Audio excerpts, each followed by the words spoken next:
The crack of the sergeant's rifle but against the frozen ground echoed like a gunshot in my chest, shattering the silence that had swallowed us whole. "You're done, Ramirez. Pack your shit and get out before I drag you myself." His voice was venom, spit flying as he loomed over Mateo, who knelt in the mud, uniform torn, face smeared with dirt and something darker, betrayal. I froze at the edge of the drill field, heart slamming against my ribs, because in that split second, as Mateo's eyes met mine across the chaos, I knew this wasn't just about him anymore. It was about us, and the secret we'd buried deeper than any foxhole. West Point wasn't built for secrets like ours. The Hudson River Valley stretched out like a judgmental god, its cliffs watching every misstep, every whispered doubt under the cover of barracks lights. I'd come here 4 years ago, fresh off a Greyhound from Ohio, chasing the ghost of my old man, a decorated vet who died in some godforsaken desert, leaving me with his dog tags and a chip on my shoulder the size of the Mississippi. Elias Hawthorne, class of 26, top of my tactical studies, but inside, I was a storm in a bottle, corked tight because loving men in a place like this wasn't just risky, it was radioactive. Don't ask, don't tell was ancient history, sure, but the ghosts lingered in the locker room jabs, the sidelong glances during PT runs. One wrong look, and you'd be drummed out faster than a faulty grenade. Mateo Ramirez showed up mid-semester, a transfer from down south, some ROTC program in Texas that couldn't handle his fire. He was just another plebe at first. 5'10" of lean muscle, skin like burnished copper, black hair cropped military short but curling rebelliously at the edges. Dark eyes that scanned the room like he was mapping enemy territory. He saluted crisp, answered yes, sir, without flinching, and during the first drill, he outran half the squad on the obstacle course. "Hawthorne, you're paired with Ramirez for fireteam maneuvers," the TAC officer barked one crisp October morning, and I rolled my eyes. Great. Babysit the new guy while pretending I didn't notice how his laugh cut through the fog like sunlight. We started simple, low-crawl simulations in the pine needle muck behind the gym, barking orders over simulated gunfire. "Flank left, Hawthorne, cover me," he'd yell, voice carrying that faint Texas drawl, all gravel and warmth. I'd grunt back, shoving him forward when he hesitated on the rope climb. Our gloved hands brushing in ways that sent sparks up my arm, I immediately chalked up to static. Nights in the squad bay, we'd bunk close, him on the lower rack, me above, and the conversations crept in like contraband. "Why'd you transfer, Ramirez?" "Texas not humid enough." I'd tease from the shadows, and he'd chuckle low, the sound vibrating through the metal frame. "Needed a change, sir. Elias, folks back home, they got ideas about what a man's supposed to be. Figured the army'd straighten me out." There was a pause, heavy as wet wool, and I waited for the punchline that never came. Instead, he asked about me, the Hawthorne legacy, the pressure of being that colonel's son. I spilled more than I meant to. How Dad's medals sat in a box under my bunk. How I'd enlisted to prove I wasn't soft, wasn't broken. "You're not broken, man," he said one night, voice barely above the snores around us. "You're just carrying too much." His words hung there, simple as that, and for the first time in years, the knot in my gut loosened just a fraction. Fall turned to winter, and the drills got brutal. Forced marches through snow that clawed at your lungs, night ops where you'd hallucinate shadows into snipers. Mateo and I synced like we'd been forged together. He'd spot the weak flank in a mock assault. I'd cover his six with suppressing fire that felt more like protection than protocol. Off duty, we'd sneak smokes by the river, bundled in peacoats, breath fogging the air as we talked dreams bigger than barracks walls. He wanted to lead engineers in disaster zones, build bridges where hate had burned them down. My abuelita always said, "Puentes, mijo, not walls." I'd nod, staring at the dark water, wondering if he saw the bridge I was building toward him, plank by fragile plank.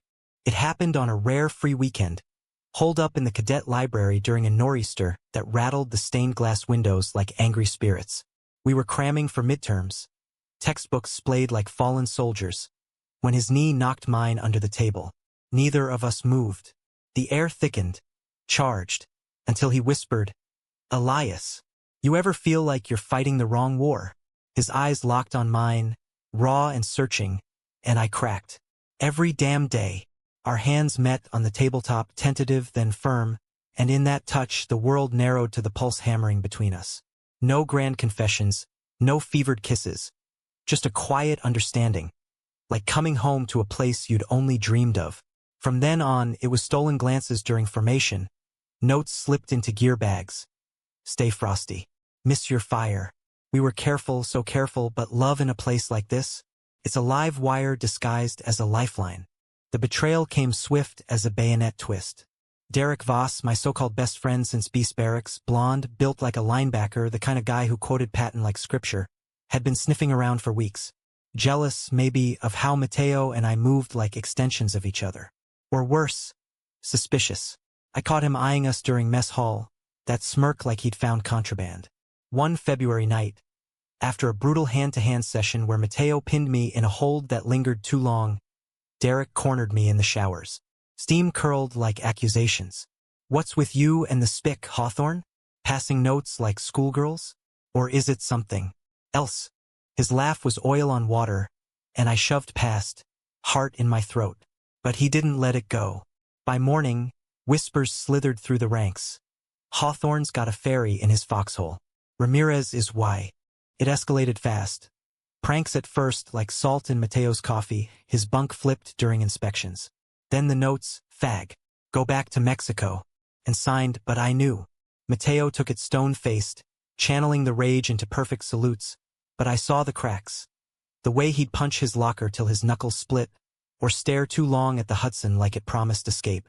We end this? I told him one midnight by the chapel ruins, snow dusting our shoulders. Confront Voss. Shut it down. He shook his head, eyes fierce.